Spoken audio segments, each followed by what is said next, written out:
Good afternoon. We are here live at the pub underneath Third Place Books in Ravenna. My name is Matt Muth, and I am here with Rebecca Hoogs.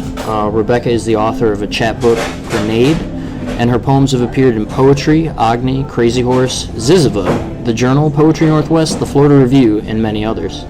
She's a recipient of fellowships from the MacDowell Colony and Artist Trust of Washington State, and is currently the Director of Education and the Poetry Series Curator for Seattle Arts and Lectures.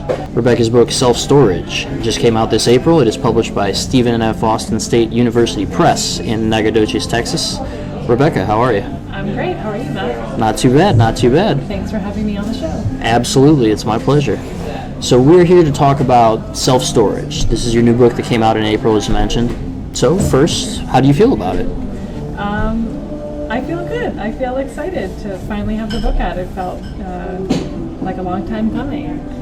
People would say to me, "How can it be that you don't have a book out?" And I would say, "I don't know how it can be." You know, people I wanted the book out as much as other people wanted the book out, and it's nice that it finally happened. So it feels exciting to have it out, and also exciting to think about the next chapter, because I felt like I couldn't move on from these poems and move on to the next manuscript until this one had a place in the world. I believe I read somewhere that the first poem that you published, or the earliest poem that is published in this particular book, was begun in the 90s. That is true. When we first came here for the MFA program. Were you born in the 90s, Matt? Yes, I came here for the MFA in 1999, and yeah, I think there are two poems, I think, in the book that are from the MFA period, and the first poem that was ever published at all in Poetry Northwest, the magazine, when David Wagner was editing it, is in the book here.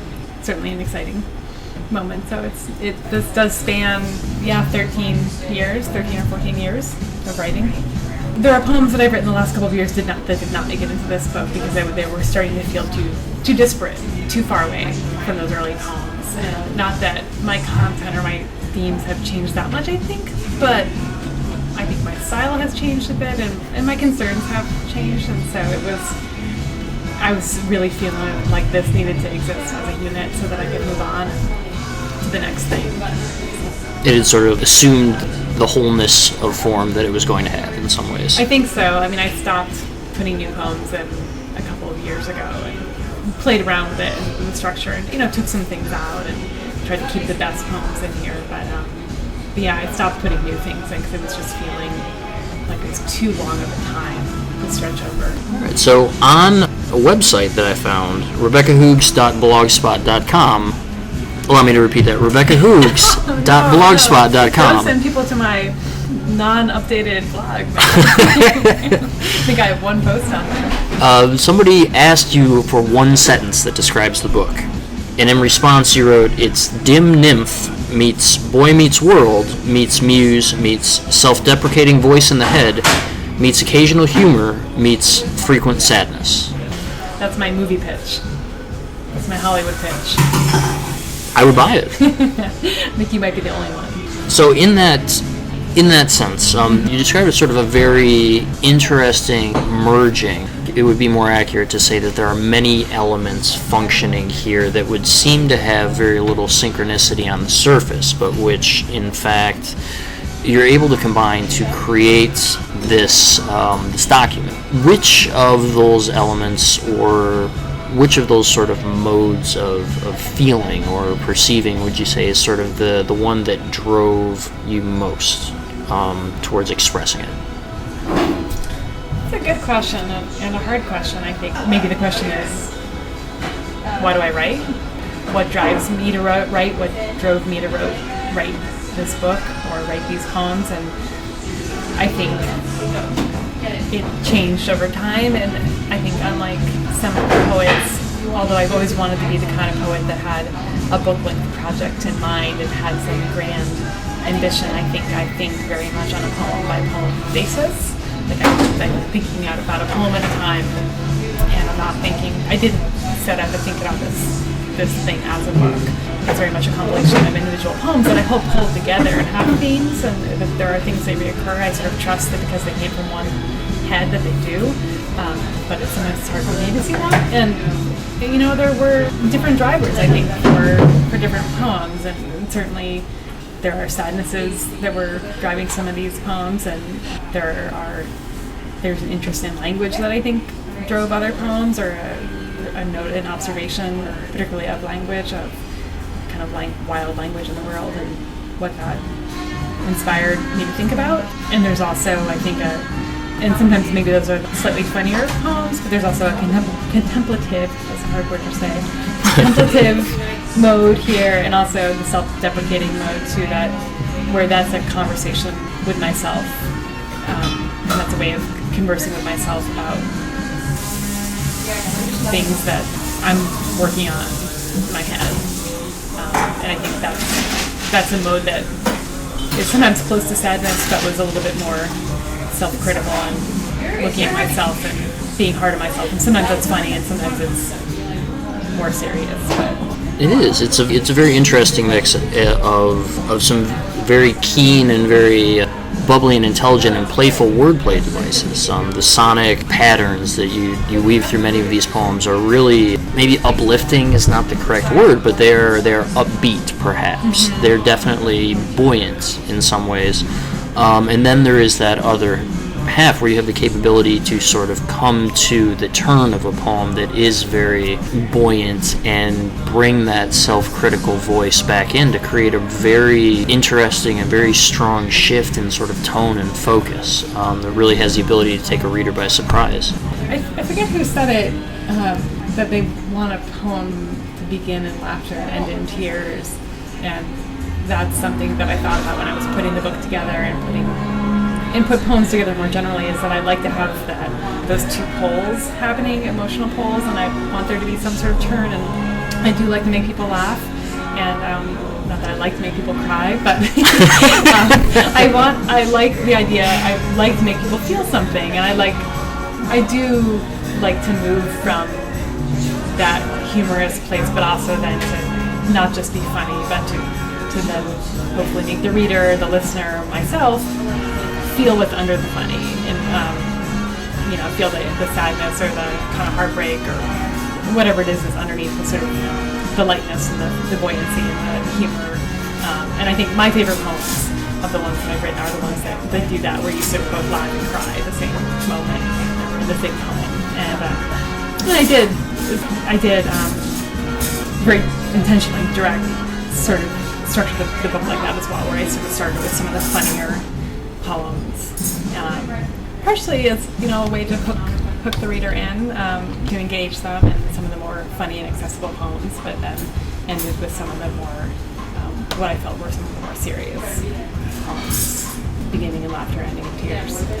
I think in terms of this diverse dichotomy of thematic and stylistic elements, some seem to emerge, at least for me, as more central to the understanding of this as a complete document than others. One of those is sort of this the dissociation or separation of the self, or at least the voice that the self expresses its own existence in, or its own uniformity in. For example, in the Muses narrate a slideshow for tragedy. You're right, here I am, a copy of an original feeling now lost. For music, you're right, here I am, the sound of one sense through a bone flute in past tense. So there's sort of this sense of the speaker being perhaps, if not pulled in different directions, then inexorably separated into distinct pieces in some way, or a sense of a separation, a cognizance of a separation occurring.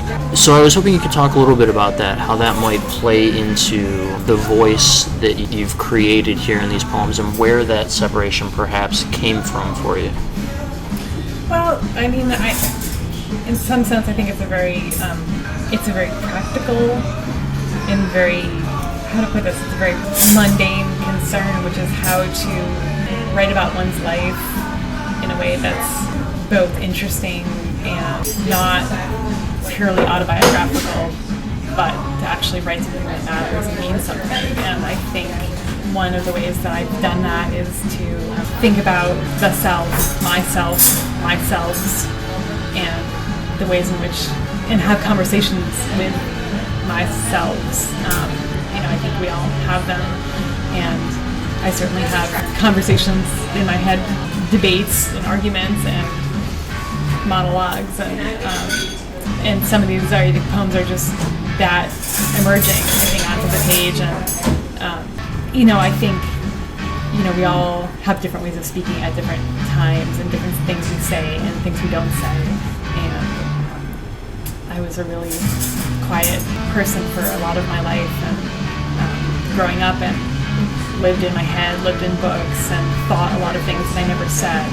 And I think I still do. I've learned how to talk and be an adult and be in the adult world, the social world. There's still a lot that goes on in all of our heads that we never say, even to those that are closest to us, and opportunities for saying things that went by, the thing that wasn't said. And I think that's a lot of what this book is about for me, is what was said, what I said, what I didn't say, what I thought, what I didn't think, and both what it means to keep things inside and also what it means to say things, to keep and to reveal. And I think that's where the metaphor of the title, why this felt like the right title for the book too, was, the idea of a self-storage unit, of self-storage of what we store, what we keep, what we don't get rid of, but we actually rather put in a place that's not where we live and we retain. That felt like an apt metaphor both for these poems, which I think both reveal and entertain, but also withhold, just as I do as a person, as probably most of us do. One of the poems in the book where I think I say it most directly is in Pie Hole, where I say, some statements have lived in my mouth for years, and I talk about my mouth being a hole to other holes, and foyer to my body's other sad stories, and then say, oh mouth, let's elope and explode, let's run off together. And the desire to just say everything you ever wanted to say, but knowing that we can't and shouldn't. So these poems, I think, are a lot about that, about saying, about not saying, about how we can say some of what we want to say, and say it in ways that are slant, like Dickinson said, tell it slant. And I think a lot of this is ways of saying that are a little bit indirect.